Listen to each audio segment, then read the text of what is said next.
नमस्कार प्यारे साथियों, राम ज्ञान धारा में आपका हार्दिक स्वागत है। राम ज्ञान धारा लेकर आए टॉप 20 प्रश्न जो बीएसटीसी 2023 के लिए अति महत्वपूर्ण है साथियों।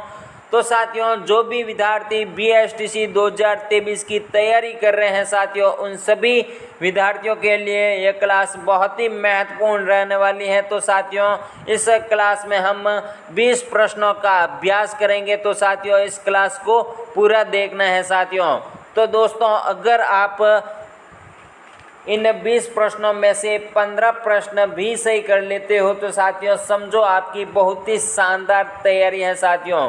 तो साथियों, शुरू करते हैं आज की क्लास। पहला प्रश्न बहुत ही महत्वपूर्ण प्रश्न दोस्तों। तो साथियों, राजस्थान ग्रामीण रोजगार गारंटी योजना 2006 का राजस्थान में शुभारंभ किस जिले में किया गया?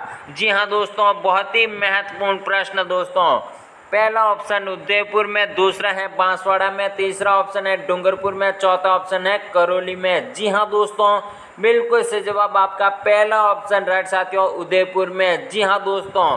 तो साथियों, और भी बता दूं कि इसमें कि डूंगरपुर को पहाड़ों की नगरी के रूप में भी जाना जाता है साथियों, व उदयपुर को झीलों की नगरी के रूप में भी जाना जाता है साथियों। तो साथियों, आगे का प्रश्न बहुत ही महत्वपूर्ण प्रश्न दोस्तों। तो साथियों, कोई भी विद्यार्थी खाली नहीं बैठा रहेगा, अपने अपने आंसर कमेंट बॉक्स में लिखते रहे साथियों। तो साथियों, आगे का प्रश्न बहुत ही महत्वपूर्ण प्रश्न। सन 1763 ईस्वी में जयपुर के किस शासक ने रणथंभौर दुर्ग के निकट सवाई माधोपुर नगर बसाया था? बहुत ही महत्वपूर्ण प्रश्न दोस्तों। पहला ऑप्शन सवाई ईश्वरी सिंह, दूसरा ऑप्शन है सवाई प्रताप सिंह, तीसरा ऑप्शन है सवाई माधो सिंह द्वितीय, चौथा ऑप्शन है सवाई माधो सिंह प्रथम। जी हाँ दोस्तों, बिल्कुल सही जवाब आपका पहला चौथा ऑप्शन राइट साथियों, सवाई माधो सिंह प्रथम। जी हाँ दोस्तों। आगे का प्रश्न बहुत ही महत्वपूर्ण प्रश्न दोस्तों। मेवाड़ के सिसोदिया वंश की कुल देवी कौन थी? बहुत ही महत्वपूर्ण प्रश्न दोस्तों, हर एग्जाम में छपता है साथियों। पहला प्रश्न तो साथियों, पहला ऑप्शन है बाण माता, दूसरा है बदाना माता, तीसरा ऑप्शन है रानी सती माता, या चौथा ऑप्शन है सकराई माता। जी हाँ दोस्तों, बिल्कुल सही जवाब आपका बाण माता, पहला ऑप्शन राइट साथियों।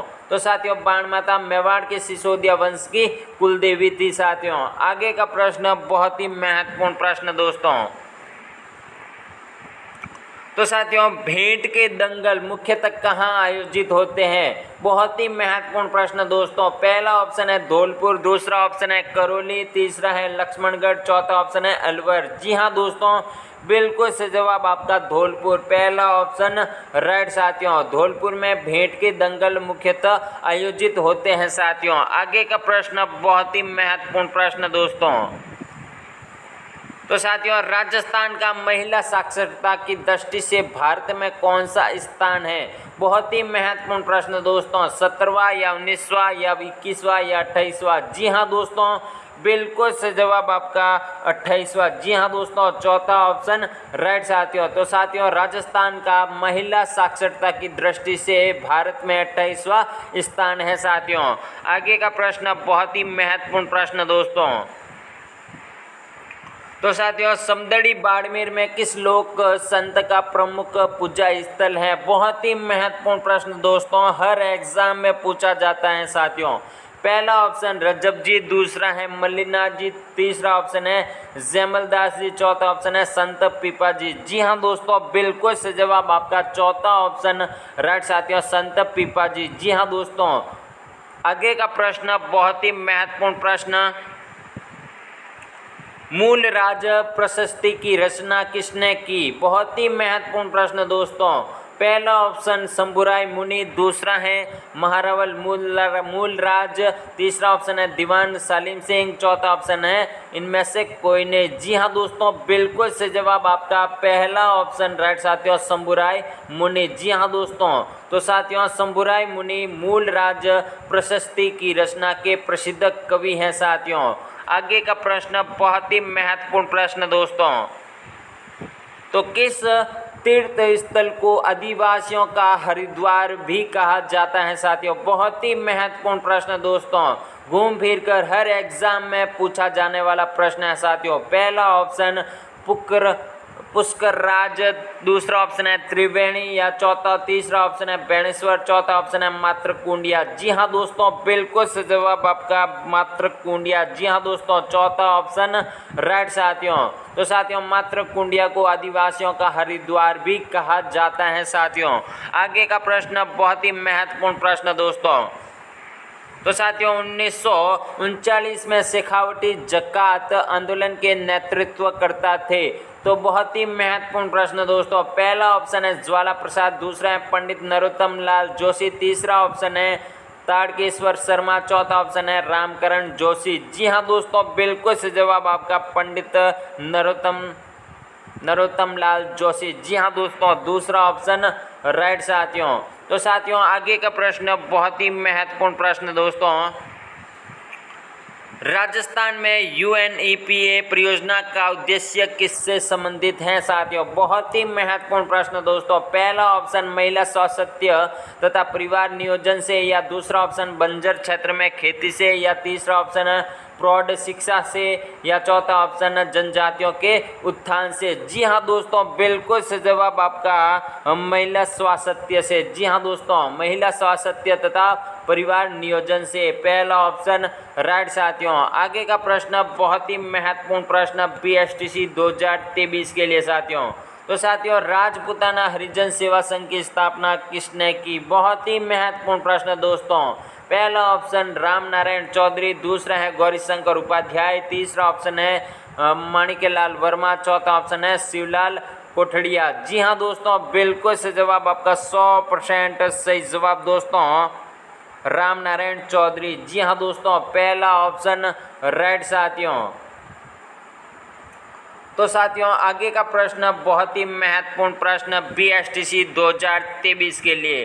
राजा मानसिंह प्रथम को अकबर द्वारा बिहार का गवर्नर कब बनाया गया? बहुत ही महत्वपूर्ण प्रश्न दोस्तों। पहला ऑप्शन 1585, दूसरा है 1529, तीसरा है 1580, चौथा ऑप्शन है 1587। जी हाँ दोस्तों, बिल्कुल सही जवाब आपका 1587। जी हाँ दोस्तों, चौथा ऑप्शन राइट साथियों। आगे का प्रश्न बहुत ही महत्वपूर्ण प्रश्न दोस्तों। बेणेश्वर मेला किस जिले में आयोजित होता है? बहुत ही महत्वपूर्ण प्रश्न दोस्तों। पहला ऑप्शन कोटा, दूसरा है बूंदी, तीसरा ऑप्शन है डूंगरपुर, चौथा है बांसवाड़ा। जी हाँ दोस्तों, बिल्कुल से जवाब आपका तीसरा ऑप्शन राइट साथियों, डूंगरपुर में। जी हाँ दोस्तों, जहाँ पर बेणेश्वर मेला आयोजित होता है साथियों। इसमें और भी बता दूं साथियों कि इसमें कोटा को औद्योगिक नगरी व शिक्षा नगरी के रूप में भी जाना जाता है साथियों। आगे का प्रश्न बहुत ही महत्वपूर्ण प्रश्न दोस्तों। तो साथियों, राजस्थान का ऐसा कौन सा वृक्ष है जिसे भारतीय धर्म ग्रंथों में समी तथा स्थानीय भाषा में जांटी कहा जाता है? बहुत ही महत्वपूर्ण प्रश्न दोस्तों।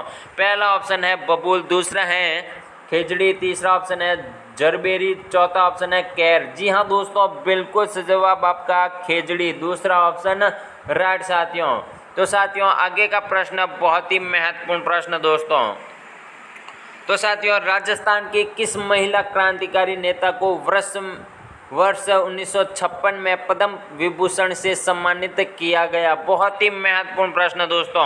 पहला ऑप्शन किशोरी देवी, दूसरा है नारायणी देवी, तीसरा ऑप्शन है महिला देवी, चौथा ऑप्शन है जानकी देवी। जी हाँ दोस्तों, बिल्कुल सही जवाब आपका जानकी देवी। जी हाँ दोस्तों, चौथा ऑप्शन राइट साथियों। तो साथियों, जानकी देवी को साथियों 1956 में पद्म विभूषण से सम्मानित किया गया साथियों। आगे का प्रश्न बहुत ही महत्वपूर्ण प्रश्न दोस्तों।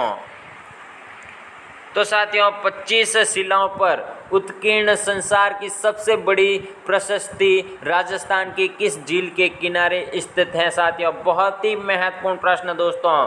तो पहला ऑप्शन अन्ना सागर झील, दूसरा है गैर सागर झील, या तीसरा ऑप्शन है राजसमंद झील, चौथा ऑप्शन है मानसरोवर झील। जी हाँ दोस्तों, बिल्कुल सही जवाब आपका राजसमंद झील। जी हाँ दोस्तों, तीसरा ऑप्शन राइट साथियों। आगे का प्रश्न बहुत ही महत्वपूर्ण प्रश्न दोस्तों। तो साथियों, राजस्थान के सबसे कम लिंगानुपात वाले 2 जिले कौन से हैं? बहुत ही महत्वपूर्ण प्रश्न दोस्तों। पहला ऑप्शन जैसलमेर भरतपुर, दूसरा ऑप्शन है धौलपुर जैसलमेर, तीसरा ऑप्शन है धौलपुर भरतपुर, चौथा ऑप्शन है जैसलमेर धौलपुर। जी हाँ दोस्तों, बिल्कुल सही जवाब आपका धौलपुर व जैसलमेर। जी हाँ दोस्तों, तो दूसरा ऑप्शन राइट साथियों। तो साथियों, धौलपुर व जैसलमेर जो राजस्थान के सबसे कम लिंगानुपात वाले 2 जिले हैं साथियों। आगे का प्रश्न बहुत ही महत्वपूर्ण प्रश्न दोस्तों। तो साथियों, पन्नाधाय जीवन अमृत योजना में बीमा राशि कितनी है? बहुत ही महत्वपूर्ण प्रश्न दोस्तों। पहला ऑप्शन 75,000 रुपये, दूसरा ऑप्शन है 50,000 रुपये, तीसरा ऑप्शन है 20,000 रुपये, चौथा ऑप्शन है 80,000 रुपये। जी हाँ दोस्तों, बिल्कुल सही जवाब आपका 75,000 रुपये, पहला ऑप्शन राइट साथियों। तो साथियों, आगे का प्रश्न, आज का अंतिम प्रश्न साथियों। तो साथियों, चारण जाति किस देवी को अपनी कुलदेवी मानती हैं? बहुत ही महत्वपूर्ण प्रश्न दोस्तों। तो साथियों, काली माता को या दुर्गा माता को या भवानी माता को या करणी माता को? जी हाँ दोस्तों, बिल्कुल सही जवाब आपका करणी माता को, चौथा ऑप्शन राइट साथियों। तो साथियों, करणी माता को जो चारण जाति हैं साथियों, वह अपनी कुलदेवी मानते हैं साथियों। कौन सी जाति के लोग? चारण जाति के लोग साथियों अपनी कुलदेवी किसे मानते हैं? करणी माता को। तो साथियों, आज की क्लास यहीं समाप्त होती है साथियों। तो आज की क्लास पसंद आई हो तो राम ज्ञान धारा चैनल को सब्सक्राइब कीजिए, लाइक कीजिए, शेयर कीजिए साथियों। तो साथियों, अगर इन सभी क्लासों की PDF चाहिए तो साथियों राम ज्ञान धारा चैनल के डिस्क्रिप्शन में टेलीग्राम लिंक दिया हुआ है साथियों, उसे ज्वाइन कीजिए साथियों। तो साथियों, आज के लिए इतना ही। जय हिंद, जय भारत।